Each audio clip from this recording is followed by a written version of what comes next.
వాక్యానికి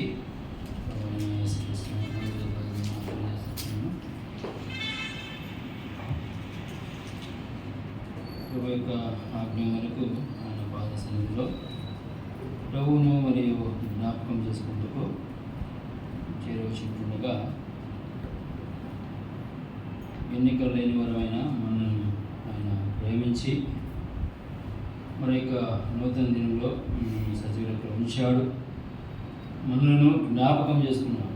అని జ్ఞాపకం చేసుకున్నట్టుకు ఏ యోగ్యత మనలో లేదు. అటువంటి వారిని ప్రియ ప్రభువు మనలను జ్ఞాపకం చేసుకుని మరి యొక్క నూతన దినంలో పరిశుద్ధ దినమందు ప్రభువు దినమందు మరి యొక్క తరుణాన్ని ఆయనను జ్ఞాపకం చేసుకున్నట్టుకు మనల్ని బ్రతికించాడు. నూతన దినంలో సజీవ లెక్కలో ఉంచి ఆయన యొక్క బల చుట్టూ ఒలివ మొక్కలో మనలను ఆయన చేర్చాడు. అట్టి గొప్ప దేవుని ఈ యొక్క ఉదయకాలమున మనము లేఖన ఆధారముగా లేఖనాల నుండి కొన్ని మాటలను చూసుకుని ఆ విధంగా ఆయనను జ్ఞాపకం చేసుకుంటూ ఆరాధనలో ముందు కొనసాగుదాం. మరియు పరిశుద్ధ గ్రంథం నుండి అపోస్తలుడైన పేతురు రాసిన మొదటి పత్రిక 2వ అధ్యాయము 9-10 వచనాలు, అదేవిధంగా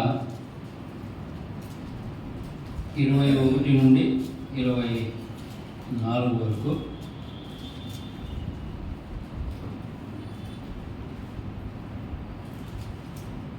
అపోస్తలుడైన పేతురు రాసిన మొదటి పత్రిక 2వ అధ్యాయము 9-10 వచనాలు, అదేలాగున 21 నుండి 24 వరకు మార్చి చదువుదామండి.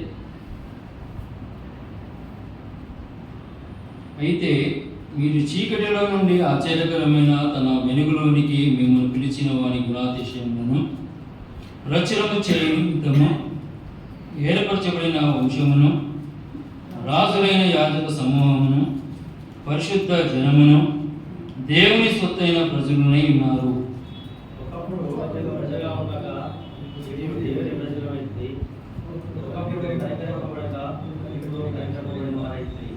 క్రీస్తు కూడా మీ కొరకు బాధపడి మీరు తన అడుగుజాడల యందు నడుచుకున్నట్టు మీకు మాదిరి ఉంచిపోయినాను.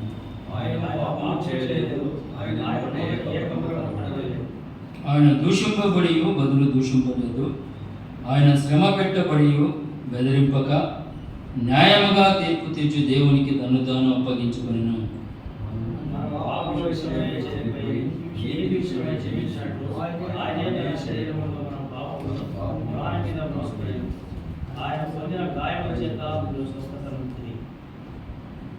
చదువుకున్న లేఖన భాగము అనేక మార్లు ఈ మాటలను మనము ఆయా సందర్భాలలో మరియు ఆయా దేవుని దాసుల ద్వారా మనము ఈ మాటలను విన్నాము. అయినను దినదినము అవి నూతనముగానే మనకు ఉంటుండగా దేవుని మాటలు ఏక సమయంలో చదవబడిన లేఖన భాగము ఆరాధనకు సహాయకరంగా కొన్ని మాటలు మనము ధ్యానిద్దామండి. మరియు ఇక్కడ చూస్తుంటున్నాము, అయితే మీరు చీకటిలో నుండి ఆశ్చర్యకరమైన వెలుగులోనికి మిమ్మును పిలిచిన వారి గుణాతిశయములను ప్రచురము చేయు నిమిత్తము ఏర్పరచబడిన వంశమును, రాజులను, యాజక సమూహమును, పరిశుద్ధ జనమును, దేవుని సొత్తైన ప్రజలునై ఉన్నారని మనం చూస్తుంటున్నాము. 10వ వచనంలో మనం చూసినప్పుడు, ఒకప్పుడు ప్రజగా ఉండక ఇప్పుడు ప్రజ అయితిరి, ఒకప్పుడు కనికరింపబడక ఇప్పుడు కనికరింపబడిన వారైతిరి అని చూస్తుంటున్నాం. దాన్ని మరియు ప్రియ ప్రభువుని ఉదయకాలంలో ఏమని మనము జ్ఞాపకము చేసుకున్న వారమైంటున్నామంటే, ఒకప్పుడు ఆయన ప్రజ కాకయుంటివి, ఇప్పుడు ఆయన ప్రజలైతిరి. ఒకప్పుడు కనికరింపబడక ఇప్పుడు కనికరింపబడిన వారైతిరి అని చూస్తున్నాం. ఒకప్పుడు ఎందుకు ఆయన ప్రజగా మనము కాకై ఉంటిమి, ఒకప్పుడు ఎందుకు మనము కనికరింప బడకై ఉంటిమి అని మనము ఆలోచన చేసినప్పుడు, ఎందుకు ఆ దేవాది దేవుడు ఆ చీకటిలో ఉండి ఆశ్చర్యకరమైన తన వెలుగులోనికి మనను నడిపించాలి కదండి, మనల్ని పిలువాలి అని ఒకసారి ఆలోచన చేసినప్పుడు అదండి, ఒకప్పుడు ఎవరి ప్రజగా మనం ఉంటిమి అండి, ఒకప్పుడు ఆయన ప్రజ కాక అని అపోస్తలుడైన పేతురు రాసిన మాటలను మనం చదువుకున్నాము. ఇప్పుడు ఆయన ప్రజగా ఆయన ప్రజలు అయితే అని మనం చూస్తున్నాం. ఎప్పుడు ఆయన ప్రజలుగా కాకపోతేమి అని ఆలోచన చేసినప్పుడు, ఆదిలో ఆయన సృష్టించినప్పుడు ఆయన ప్రజలమే, ఆయన పిల్లలమే. అయితే అపోస్తలుడైన పేతురు తెలియజేసిన విధంగా ఎప్పుడు ఆయన ప్రజ కాకపోతేమి అని ఆలోచన చేసినప్పుడు, ఆజ్ఞను అతిక్రమించినప్పుడు, పాపము చేసినప్పుడు, పాపము మనలో ప్రవేశించినప్పుడు ఆ క్షణమున ఆయన ప్రజ కాకపోయింది. ఆ విషయాన్ని మరి అపోస్తలుడైన పేతురు తెలియజేస్తున్నాడు. ఒకప్పుడు మీరు ఆయన ప్రజ కాకపోతే ఆజ్ఞను అతిక్రమించి ఆయనకు దురస్తులైంది, పాపముల చేతను అపరాధముల చేతను చచ్చిన వారుగా ఉంటుంది, కనికరింపబడిన వారిగా ఉంటుంది కదండి. దావీదు భక్తుడు తెలియజేసిన విధంగా 90 కీర్తనలో తెలియజేశాడు కదా, నరమాత్రులను జ్ఞాపకం చేసుకున్నట్టుకు వారు ఏ పాటి వారు కనికరం కదండి, కనికరింపబడటకు ఏ యోగ్యత మనలో లేదు. మరి దూరస్థులమై ఉంటుంది కదండి, మరియు దూరస్థమైన మనలను మరియు పాపము చేతను అపరాధము చేతను చచ్చిన మనలను ఆయన కనికరించాడు. ఆ స్థితిలో ఉంటుండగా, ఆ చీకటి బ్రతుకులో మనం ఉంటుండగా మరియు దురస్థమైపోయా, ఆ బంధాన్ని కోల్పోయా, ఆయన ప్రజలుగా ఉండే ఆ బంధాన్ని మనం కోల్పోయాం, ఆయన బిడ్డలుగా ఉన్న ఆ బంధాన్ని కోల్పోయాం. ఆయన నా పిల్లలే అని ఎంతో ప్రేమతో మనం ప్రేమిస్తుండగా ఆ ప్రేమను నోచుకోలేని వారిగా మనము దురస్థమైపోయాం. అదండి, మరి రాజులైన యాజక సమూహంగా మనం చేశాడని మనం చదువుకున్నాం. ఏర్పరచబడిన వంశముగా మనం చేశాడని, గొప్ప వంశపు వారము మనం. మరియు ఆ స్థానాన్ని కోల్పోయాం, ఆ స్థానాన్ని కోల్పోయి దురస్థమైపోయాం. ఆ స్థానం ఏమి చూస్తుందంటే కనికరింపబడని స్థితిని సూచిస్తుంది, చీకటి బ్రతుకును సూచిస్తుంది. అందుకని ఒకప్పుడు మీరు ఆయన ప్రజ కాకై ఉంటుంది, ఇప్పుడు ఆయన ప్రజ. ఒకప్పుడు మీరు కనికరింపబడక ఉంటుంది, ఇప్పుడు కనికరింపబడిన వారిగా ఉంటున్నారు. ఆయన దయకు నోచుకున్న వారిగా ఉంటున్నారు, ఆయన దయా ప్రాప్తికి చెందిన వారిగా ఉంటున్నారని పేతురు భక్తులు తెలియజేస్తున్నారు. అలాగే పిల్లరా, మరియు ఒకప్పుడు ఆయన ప్రజగా కాకుండా ఏ విధంగా తన ప్రజలను ఆయన చేసుకున్నాడు అనగా, మీరు విలువ పెట్టి కొనబడిన వారు కనుక చూస్తున్నాం. విలువ పెట్టాడు ఆయన. అదే 9వ వచనంలో మనం చూసుకుంటున్నాం. మిమ్మను పిలిచిన వాడి గుణాతిశయములను ప్రచురం చేయ నిమిత్తము ఏర్పరచబడిన వంశమును, రాజులైన యాజక సమూహమును, పరిశుద్ధ జనమును, దేవుని సొత్తైన ప్రజలునే ఉన్నారు. ఒకప్పుడు ఆయన ప్రజలు కాదు, పాపం చేత అపరాధం చేత ఆ ఘోరమైన శిక్షా విధి చేత మరియు పాపాలకు జీవితము మరణమేటుగా మరణానికి పాత్రమైన మనలను మరియు జీవములోనికి నడిపించడానికి అదండి, పాపం అనే చీకటిలో ఉంటున్న మన నిమిత్తమై మనలను పరిశుద్ధులుగా చేయ నిమిత్తమై ఆయన వెల చెల్లించిన వాడిగా మనం చూస్తుంటున్నాం. దేవుని సొత్తైన ప్రజలునే ఉన్నారు, పరిశుద్ధ జనము, ఏర్పరచబడిన వంశం అనే మనం చూస్తుంటాం. ఏర్పరచబడిన వంశము, రాజులైన యాజక సమూహము, పరిశుద్ధ జనము, దేవుని సొత్తైన ప్రజలునే ఉన్నారు. ఆ యొక్క దేవాలయ దేవుడు అదండి ఏ విధంగా వచ్చాడనగా ఆయన వెలుగుగా వచ్చాడు కదండి. I am the light of the world అంటున్నాడు. నేను లోకానికి వెలుగై ఉన్నా. ఆయన తేజో నివాసి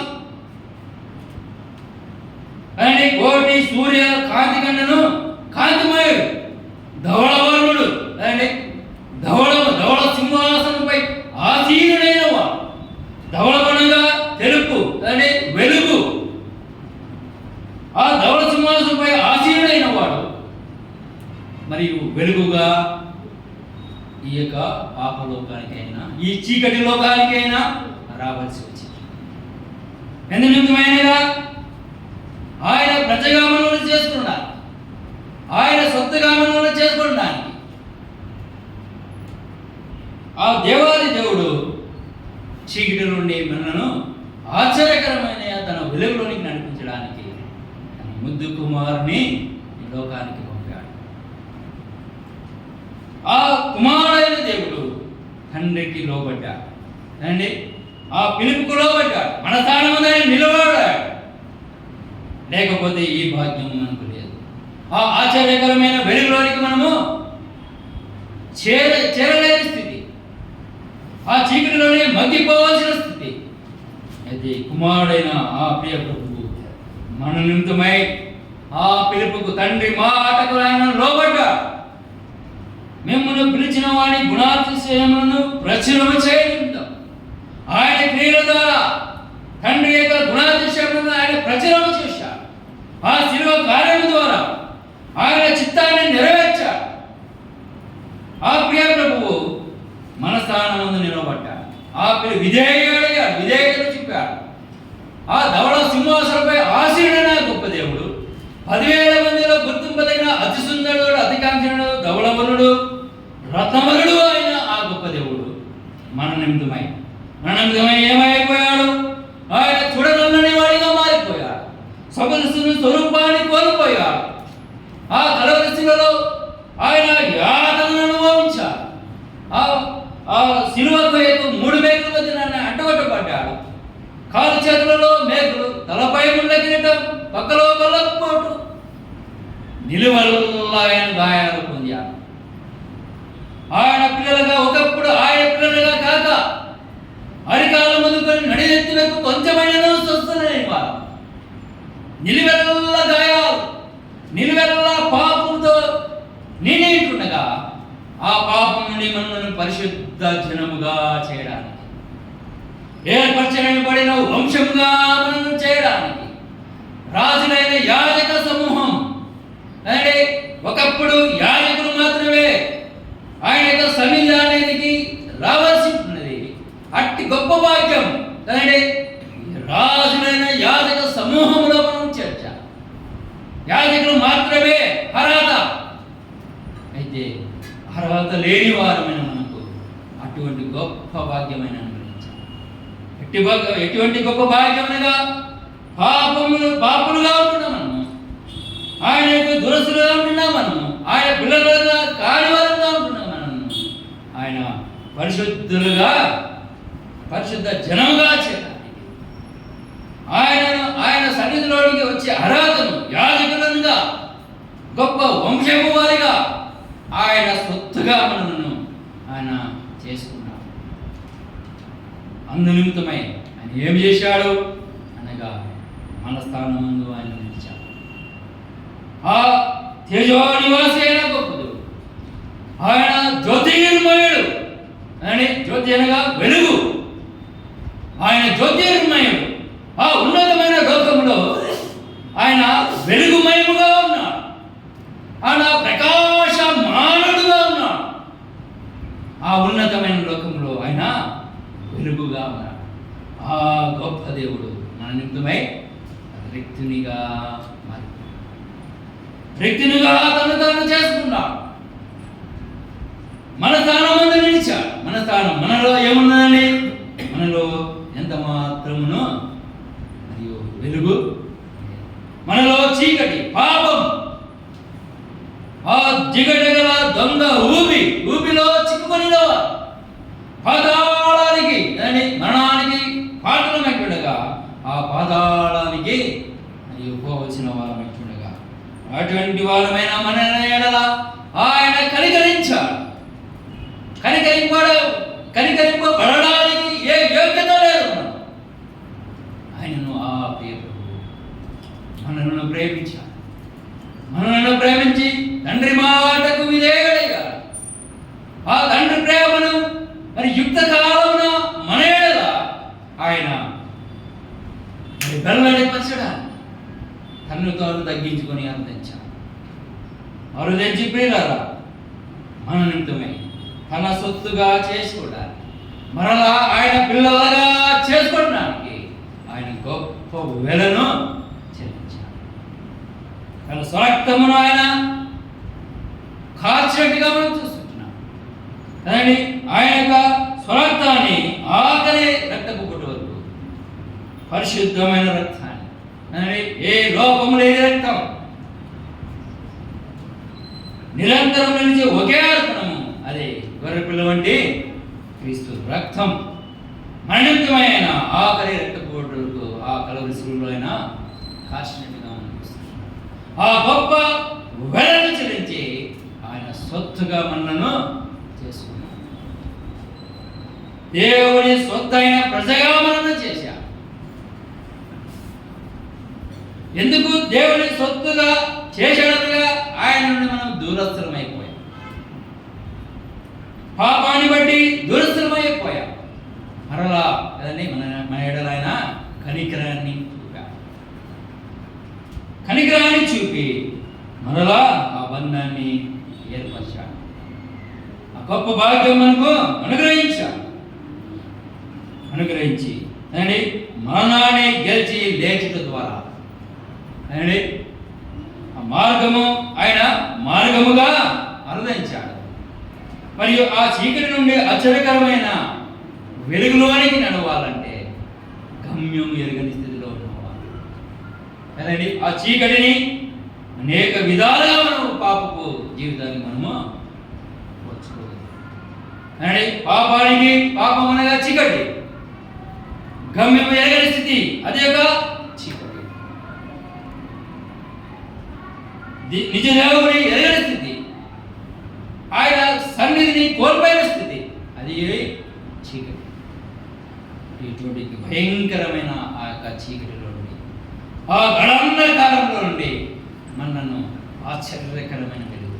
ఎంత చక్కని మాటలు మరియు పేతురు భక్తుడు రాస్తున్నారు. ఎటువంటి చీకటి అంట?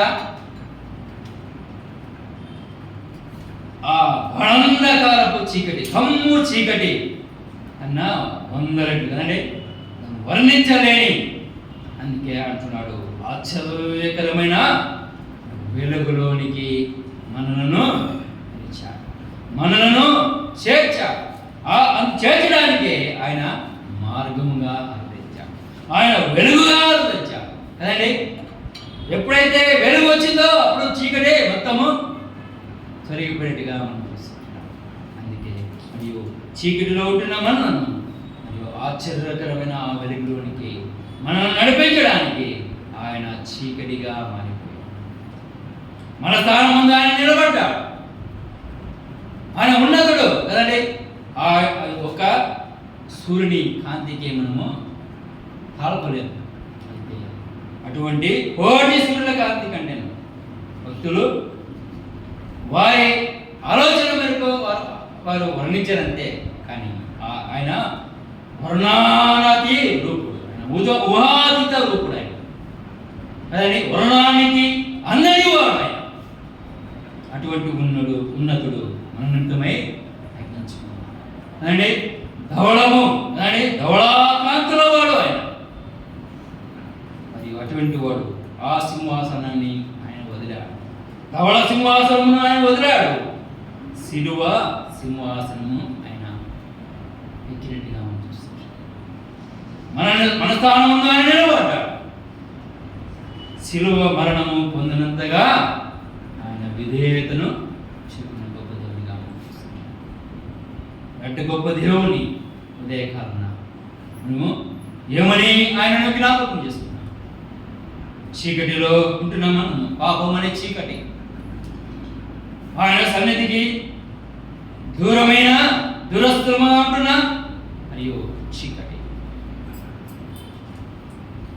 ఆయన మయమను కోల్పోయిన చీకటి. కానీ ఒకప్పుడు ఆ వెలుగు కాంతిలోనే మనం ఉన్నవారు, ఆయన కాంతి నీడలోనే మనము ఉన్నవారు.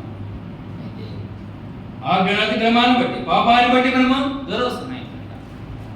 ఆ పాపము మరణము మనకు సంపాదించాలి. ఆ మరణం నుండి తప్పించడానికి ఆయన మరి మరణాన్ని గెలిచి లేచే గొప్ప దేవుడిగా మనం చూస్తున్నాం. ఆయన మరణాన్ని గెలిచి లేచడం ద్వారా ఆ గొప్ప వెలుగులోనికి, లేదా ఆ వెలుగుతో కూడిన ఆ ఉన్నతమైన లోకానికి మనకు ప్రవేశము అనుగ్రహింపబడింది. ఆయన ఆ మరణంపై విజయాన్ని సాధించలేకపోతే, ఆ మరణపు బలాన్ని ఆయన అణిచివేయలేకపోతే, మరణం యొక్క ముళ్ళును ఆయన విలువ లేకపోతే, మనకు ఈ భాగ్యము మనం పొందేవారం కాకపోలేరా? మరి ఇంటి గొప్ప భాగ్యం ఇవ్వడానికి ఆ భాగ్యవంతుడు, ఆ ఉన్నతుడు, ఆ మహోన్నతుడు, ఆ తేజోనివాసి, ఆ తేజోమయుడు మన నిమిత్తమై ఆయన రిక్తునిగా మారిపోయాడు, వికార రూపంగా మారిపోయాడు, సొగసు స్వరూపాన్ని ఆయన కోల్పోయాడు. లోకములో ఆయన కానీ లేఖనంలో ఏమని తెలియజేశాడు? ముందుగానే మనం జ్ఞాపకం చేస్తున్నాం, నేను లోకానికి వెలుగు. ఈ ఒక్క లోకానికే కాదు కానీ అన్ని కాలములలో ఆయన ఉన్నవాడు, అన్ని లోకాలలో ఆయన ఉన్నవాడు, అనువాడైన ఆ దేవుడు. అన్ని కాలాలలో ఆయన వెలుగైన దేవుడు, అన్ని లోకాలలో ఆయన, సర్వలోకములో ఆయన వెలుగైన దేవుడు. అటువంటి వాడు మన నిమిత్తమై రిక్తుడిగా మారిపోయాడు. 10,000 మందిలో గుర్తింపదగిన అతి సుందరుడు మన నిమిత్తమై ఆకారాన్ని కోల్పోయాడు. ఆ కలరసులలో చూడనల్లని వాడిగా మారిపోయాడు, సొగసును స్వరూపాన్ని కోల్పోయాడు, వికార రూపంగా మారిపోయాడు. లేఖనంలో మనం చూస్తున్నాం, ఆయన స్వరూపము లోకంలో దేని రూపానికైనా పోతలేనంత మట్టుకు ఆయన కురీపిగా మారిపోయాడు, వికార రూపంగా మారిపోయాడు. ఏమండి, ఎవరు ఆయన? తేజోమయుడు, ధవళ కాంతుల వాడు కదండి, ప్రకాశమానుడు. అటువంటి వాడు మన్నంతమై రిక్తునిగా, రిక్తుడనగా ఏమి లేనివాడిగా కదండి. అలనాడు ఈ సృష్టిని సృష్టింపబడక మునుపు ఏ విధంగా ఉన్నదో, ఆకారము లేనిదిగా ఉన్నదో, ఆ విధంగా ఆకారం లేనివాడిగా మన్నంతమైన మారిపోయాడు. మరి అటువంటి గొప్ప దేవుని, ఆ మహోన్నతుని, ఆ ఉన్నతుణ్ణి మరియు జ్ఞాపకం చేసుకోవడానికి చెరచుంటుండగా ఆయన ప్రజ కాక మనం దారి తొలగిపోయింటుండగా, గొర్రెల వలె దారి తప్పిపోయింటుండగా, లోక పాపమును మోసుకుంటూ దేవుడు గొర్రెపిల్లగా మన స్థానం ముందు వధింపబడడానికి, వధకు సిద్ధమైన గొర్రెగా ఆయన లోకానికి వెలుగుగా వచ్చిన దేవుడని మనము జ్ఞాపకం చేస్తున్నాం. పాపపు చీకటిలో ఉంటున్న మనను పరిశుద్ధమైన జనాంగముగా మనను చేయడానికి వచ్చిన పరిశుద్ధుడు అని మనము జ్ఞాపకం చేసుకున్నాం. రాజులైన యాజక సమూహములుగా మనను చేయడానికి, మనకు సరిపోయిన ప్రధాన యాజకుడుగా తను తాను తగ్గించుకొని ఈ పాపలోకానికి అరుదించి తన్ను తాను బలిగాను అర్పణను అర్పించుకున్న ప్రధాన యాజకునిగా మనము జ్ఞాపకం చేసుకుంటున్నాం. ఆయన కనికరింపబడక దురస్తులుగా ఉంటుండగా అంటే దేవుని ప్రజాకాగా మనం ఉంటుండగా, దేవుని సొత్తే మరియు ఆ స్థానాన్ని కోల్పోయి ఉండగా మరలా మనను దేవుని సొత్తైన ప్రజగా చేయడానికి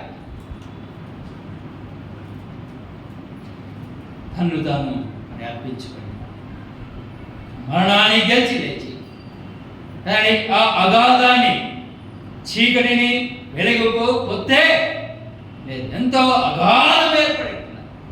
ఆ అగాధం నుండి తొలగించడానికి ఆయన వెలుగుగా అరుదించి ఆ అగాధాన్ని తొలగించిన గొప్ప దేవుని మనము మరియు జ్ఞాపకం చేసుకున్నాం. దేవుని మరలా అని ఆ బంధాన్ని ఏర్పరిచిన ఆ గొప్ప దేవునిగా మనము జ్ఞాపకం చేసుకుంటాం. ఈ విధంగా ఆయనను జ్యోతిర్మయుడుగా, ప్రకాశమానవుడుగా మరియు మనను మరియు కటిక చీకటి లేదా గాఢాంధకరమైన ఆ చీకటిలో మనను ప్రజ్వలింపజేసిన దేవుడు, మనను మరియు ప్రకాశింపజేసిన దేవునిగా ఆ గొప్ప దేవుని ఉదయకాలన్న జ్ఞాపకం చేసుకుంటూ ముందుకు వెళ్తాం.